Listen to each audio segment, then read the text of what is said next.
Hello everyone, कैसे हैं आप सब। आई होप सब बढ़िया होंगे, अच्छे होंगे। आज हम हमारा चैप्टर नंबर 16 है वन लाइनर क्वेश्चंस, उसके बारे में पढ़ेंगे। जितने भी वन लाइनर क्वेश्चन हैं, डेफिनेशंस हैं, जो PYQ हैं, वो हम देखेंगे आज की क्लास में। और हमारा जो टॉपिक रहता है ग्लास वाला, ठीक है, ग्लास, वो टॉपिक को कवर करेंगे। और कुछ ये वन लाइनर क्वेश्चन हैं, उनको देखते हैं।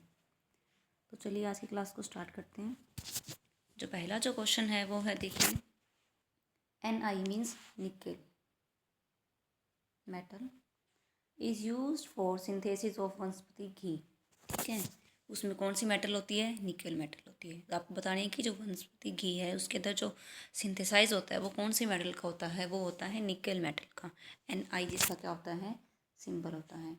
ठीक है, नेक्स्ट क्वेश्चन देखिए, वन वर्ड है ये, आपको डायरेक्ट याद रखने होंगे कि जो डायनामाइट है उसकी खोज किसने की थी? Was discovered by Alfred Nobel. Dynamite की जो खोज है वो किसने की थी? Alfred Nobel. ठीक है, आपको ध्यान रखना है पॉइंट। नेक्स्ट है सम एक्सप्लोजिव्स, जो TNT हैं, इन सब की फुल फॉर्म देखने को, सारे क्या है? ये एक्सप्लोजिव्स हैं। जो फर्स्ट है TNT, फुल फॉर्म क्या होती है? Tri nitro toluene. TNB, tri nitro benzene. फिर आता है TNP, ट्राई नाइट्रोफिनोल। तो ये जो तीनों हैं, इनकी आपको डेफिनेशन, इसकी जो फुल फॉर्म है वो याद रखनी है। TNT क्या होता है? Tri nitro toluene. TNB, tri nitro benzene. And TNP, try nitrophenol. ये क्या है? इसकी फॉर्मूलाज हैं, डेफिनेशंस हैं। ठीक है, फुल फॉर्म्स हैं। नेक्स्ट आता है RDX। ये तो आपने सबने देखा ही होगा, सॉरी पढ़ा भी होगा। RDX is highly explosive. सबसे ज़्यादा एक्सप्लोजिव कौन से है? RDX होता है। ठीक है, इसको कहते हैं हम प्लास्टिसाइजर भी बोल देते हैं कॉमनली। ठीक है, नेक्स्ट देखिए, नेक्स्ट जो पॉइंट है आपका point number 4, diamond has maximum refractive index and due to total internal reflection it has lustre. जो डायमंड है उसका क्या है? सबसे ज़्यादा रिफ्रैक्टिव इंडेक्स होता है। इसका जो रिफ्रैक्टिव इंडेक्स है वो क्या है? सबसे ज़्यादा होता है, मैक्सिमम होता है, इसी के कारण। और इसकी टोटल इंटरनल रिफ्लेक्शन TIR वो भी क्या होती है? ज़्यादा होने के कारण इसका क्या होती है? लस्ट्रस ऑब्जेक्ट है। क्या है ये? लस्टर इसकी ज़्यादा है, मीन्स चमक इसमें ज़्यादा है, due to its total internal reflection. और डायमंड का रिफ्रैक्टिव जो इंडेक्स है वो भी कितना है? मैक्सिमम है। ठीक है, अब आपने देखा होगा क्लोरोफॉर्म। नेक्स्ट पॉइंट देखिए, क्लोरोफॉर्म, इसका फॉर्मूला क्या होता है? CHCl3। ये क्या है? क्लोरोफॉर्म। एक अगर इसको सनलाइट की प्रेजेंस के अंदर, सनलाइट इन सनलाइट फॉर्म पॉइजनस गैस, अगर इस सनलाइट के अंदर इसको रख देंगे तो ये क्या है? एक पॉइजनस गैस बन जाती है। उसका नाम है फोस्जीन। क्या? फोस्जीन। क्लोरोफॉर्म क्या है? सनलाइट के अंदर क्या बना लेती है? एक पॉइजनस गैस बना लेती है जिसका नाम है फोस्जीन। नेक्स्ट पॉइंट है N2O मीन्स नाइट्रस ऑक्साइड। वो हम क्या बोलते हैं? Laughing gas. लाफिंग गैस किसको बोलते हैं? हम नाइट्रस ऑक्साइड। इसका फॉर्मूला क्या होता है? N2O। ठीक है, नेक्स्ट है red phosphorus is use in match industry. Match industry मतलब जो मैच स्टिक होती है, माचिस जिसको बोलते हैं मैच स्टिक, उसमें जो ये होता है वो किसके मैच स्टिक बनती है? वो होती है रेड फॉस्फोरस। क्या होता है उसके अंदर? रेड फॉस्फोरस होता है। ठीक है, अब है यूरिया। हमने कल पढ़ा था ये। सबसे पहले जो ऑर्गेनिक कंपाउंड जो लेबोरेटरी के अंदर बनाई गई थी वो क्या थी? यूरिया। ठीक है, तो सबसे पहले लेबोरेटरी के अंदर, लैब के अंदर ऑर्गेनिक कंपाउंड बनाया गया था, केमिकल बनाया गया था कंपाउंड, वो कौन सा था? यूरिया। इसको लेबोरेटरी में बनाया किसी था? वॉलर ने। नेक्स्ट है ferric chloride is use for to stop bleeding. अगर ब्लीडिंग ज़्यादा हो रही है, खून ज़्यादा बह रहा है, ब्लड क्लॉटिंग नहीं हो रही, तो ब्लीडिंग को रोकने के लिए यूज़ किया जाता है फेरिक क्लोराइड का। Barium is responsible for green colour. जो बैरियम होता है, बैरियम धातु, वो कहाँ प्रेजेंट होती है? जब हम एक्सपो रॉकेट्स वगैरह में, जैसे आतिशबाजी करते वक्त पटाखों में जो ग्रीन कलर दिखता है, जो ग्रीन कलर की प्रेजेंस होती है, वो किसके कारण होती है? बैरियम के कारण। किसके कारण? बैरियम के कारण। सीवीड्स कंटेन आयरन, आयोडीन होता है इनके अंदर, seaweeds. When cream is separated from milk is density increase. जब को दूध से क्या है, घी निकाला जाता है, दूध से दही बनाया जाता है। तो जो उससे जो क्रीम निकलती है दूध से, मिल्क से जो क्रीम को हम सेपरेट करते हैं, क्रीम निकालने के बाद जो बचा हुआ जो मिल्क है उसमें क्या रह जाता है, उसकी जो डेंसिटी है वो क्या है, इंक्रीज हो जाती है। ठीक है। ऑयल पेंटिंग्स में जो यूज़ करते हैं हाइड्रोजन पेरोक्साइड का यूज़ होता है। Hydrogen peroxide is used in oil paintings के अंदर यूज़ किया जाता है हाइड्रोजन पेरोक्साइड का। ये जो आपके पॉइंट्स दिए हैं 14 पॉइंट्स, आपको ये वन लाइनर्स हैं, आपको एक बार फिर से इनको पढ़ना है। ये सारे क्या हैं, डायरेक्ट रिजल्ट आपको दे रखे हैं जो आपको याद होने चाहिए, पता होने चाहिए। लाफिंग गैस का क्या फॉर्मूला होता है, क्या उसका नाम है, नाइट्रस ऑक्साइड, TNT, TNB, ये सब की फुल फॉर्म पता होनी चाहिए। यूरिया सबसे पहला ऑर्गेनिक कंपाउंड था जो लैब के अंदर बनाया गया था। जो पटाखे होते हैं उनके अंदर ग्रीन कलर किसकी प्रेजेंस के कारण होता है, बेरियम के कारण। तो ये सारे जो हैं ये क्या हैं, वन वर्ड हैं। ये आपको एक बार फिर से पढ़ोगे तो आपको याद हो जाएंगे ये। ठीक है। अब हम पढ़ेंगे डिफरेंट डाइज के बारे में। अब जो डाइज हैं इसका यूज़ कहाँ होता है, किस क्या काम करने के लिए होता है, यूज फॉर कलरिंग टेक्सटाइल। जो टेक्सटाइल्स है, फूड स्टफ्स हैं, सिल्क वूल है, जितने भी सब्सटेंस उनको कलरिंग करने के लिए हम डाइज का यूज़ करते हैं। ठीक है। डाई का यूज़ किया जाता है। जो सबसे पहला आता है नाइट्रोडाइज। ठीक है, नाइट्रोडाइज इसका यूज़ कहाँ होता है, किस चीज़ में करेंगे, dyeing for human hair. Human hair को डाई करने के लिए कौन सी डाई का यूज़ किया जाता है, नाइट्रोडाइज का। तो ये पॉइंट्स आपको ध्यान रखने हैं। नाइट्रोडाइज का यूज़ किया जाता है ह्यूमन हेयर में, ह्यूमन हेयर को डाई करने के लिए। नेक्स्ट आता है एजोडाइन।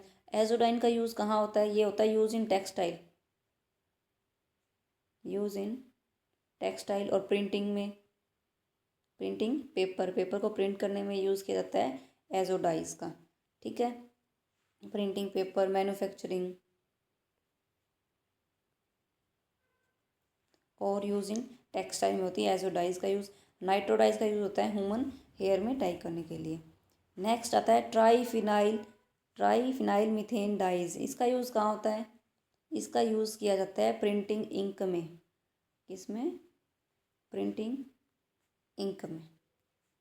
मॉर्डेंट और वेट डाइज, यहाँ इसका यहाँ यूज़ होता है, मॉर्डेंट का यूज़ होता है फैब्रिक्स को कलर करने के लिए।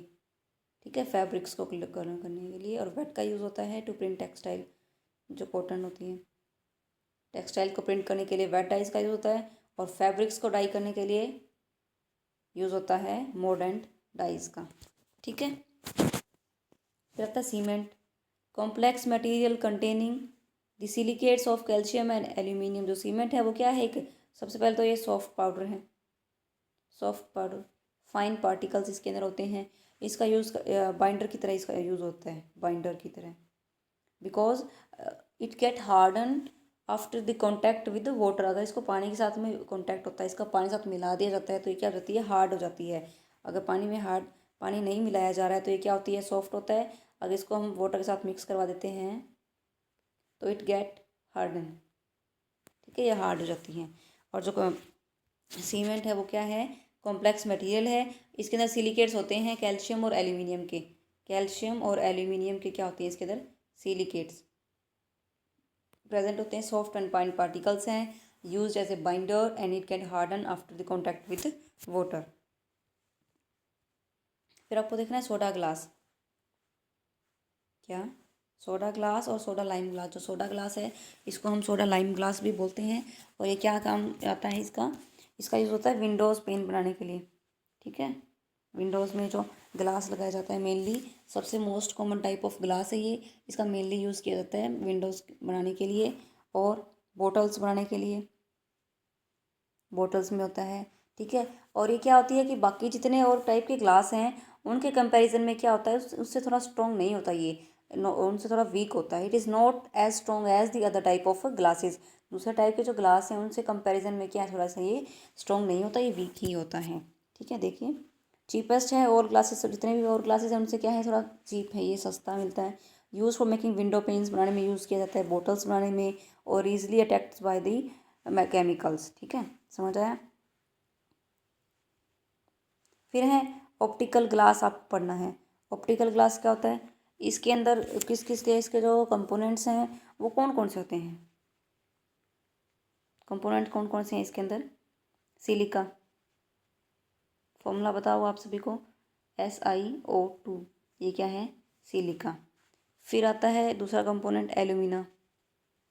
इसका फॉर्मूला क्या है? Al2O3। ये क्या है? एल्यूमिना। एक होता है बोरॉन ऑक्साइड, जिसका फॉर्मूला क्या होता है? B2O3। B2O3। जो ऑप्टिकल ग्लास है वो क्या कंटेन करता है? Contain boric acid B2O and boron oxide B2O3, silica SiO2, ये सिलिका है। इसका यूज़ क्या था? यूज़ फॉर मेकिंग लेंसेज बनाने के लिए, प्रिज्म बनाने के लिए, जितने भी ऑप्टिकल इंस्ट्रूमेंट्स लाइक टेलीस्कोप हो गया, माइक्रोस्कोप हो गया, उसके अंदर जो ग्लास होता है वो किसका बना हुआ होता है? ऑप्टिकल ग्लास का। ठीक है, माइक्रोस्कोप, टेलीस्कोप में, लेंसेज में, प्रिज्म में जो ग्लास लगा होता है वो कौन सा होता है? ऑप्टिकल ग्लास होता है। ठीक है, अब आता है टाइप ऑफ ग्लासेस। किस किस टाइप के ग्लास है, कहाँ कहाँ उनका यूज़ होता है। फर्स्ट ऑफ ऑल जो पहला जो है वो है क्रूक ग्लास। क्रूक ग्लास, ठीक है, यूज फॉर स्पेक्टेकल्स के अंदर, गोगल्स बनाने में। जो गोगल्स हैं उनमें जो ग्लास होता है वो कौन सा होता है? क्रूक ग्लास होता है। ये क्या करता है? ये एब्जॉर्व करता है यूवी रेज को। जो सनलाइट से जो यूवी रेज आ रही हैं उनको क्या करता है? एब्जॉर्व कर लेता है। ठीक है, absorb UV rays from the sunlight, and goggles के अंदर ये क्रूक ग्लास का यूज़ होता है। ठीक है, यूवी रेज को काटने का काम क्रूक ग्लास ही करता है। नेक्स्ट है lead crystal and crystal glass. Crystal, इसको लेड क्रिस्टल क्यों कहा जाता है? क्योंकि इसके अंदर 24% क्या है? लेड ऑक्साइड होता है। 24% क्या होता है? लेड ऑक्साइड होता है इसका। और इसका काम किया जाता है यूज टू स्टोर, एक second, use to store and serve drinks. ठीक है, जो ग्लास है वो वहाँ भी इसका यूज़ होता है। बट क्या है, इसके अंदर लेड होता है ज़्यादा अमाउंट के अंदर, ये हेल्थ के लिए हार्मफुल है, इसीलिए इसको अब बंद कर दिया गया है। डेकोरेटिव आइटम्स में हम इसका यूज़ कर रहे हैं, use for making decorative items. ठीक है, क्योंकि इसके अंदर 24% है वो लेड ऑक्साइड है, लेड ऑक्साइड प्रेजेंट है। नेक्स्ट जो लास्ट टाइप ऑफ ग्लास है वो कलर्ड ग्लास। क्या है? Coloured glass. तो कलर्ड ग्लास का यूज़ हम कहाँ कहाँ करेंगे? किस किस टाइप के कलर उसके अंदर हो सकते हैं? Red, green, chromium oxide, violet, blue, brown. और इसके अंदर कंपोनेंट्स क्या क्या हैं उसके? Iron oxide, copper, cobalt oxide, manganese oxide, selenium and copper oxide. और जो कलर्ड ग्लास है उसका हम कोई डेकोरेटिव बनाना हो, डेकोरेटिव ग्लास, विंडोज़ बनानी हो, डेकोरेट, अलग अलग कलर के विंडोज़ आपने देखी होंगी। वाइट कलर का ग्लास होता है, कई में अलग कलर का भी ग्लास डला होता है। तो डेकोरेटिव जो विंडोज़ हैं उनके अंदर हम यूज़ करते हैं कलर्ड ग्लास का। ठीक है, use for making artificial jewellery. Artificial जो ज्वेलरी बनाई जाती हैं उनके अंदर भी कलर ग्लास का यूज़ होता है। क्रॉकरी में, स्टेशनरी जो ग्लास विंडोज़ हैं उनके अंदर भी क्या है? कलर ग्लास का यूज़ होता है। जितनी भी आपकी क्रॉकरीज हैं और आर्टिफिशियल ज्वेलरीज हैं उसके अंदर यूज़ होता है कलर्ड ग्लास का। तो ये 3 टाइप ऑफ ग्लास थे, आपने देख लिया होंगे। Crookes glass, lead crystal glass और कलर्ड ग्लास। ठीक है, ये तीनों आपने देख लिए, कहाँ यूज़ होता है, किस किस के टाइप के इसके अंदर कंपोनेंट्स होते हैं वो आपने देख लिए, क्या ये काम करती हैं आपको पता लग गया होगा। ठीक है, soda glass, cement, different type of dyes, और यहाँ पे जो 14 वन वर्ड थे। ठीक है, डायरेक्टली पूछे जाने वाले क्वेश्चंस। ठीक है, डायरेक्ट रिजल्ट हैं जो आपको ध्यान रखना है।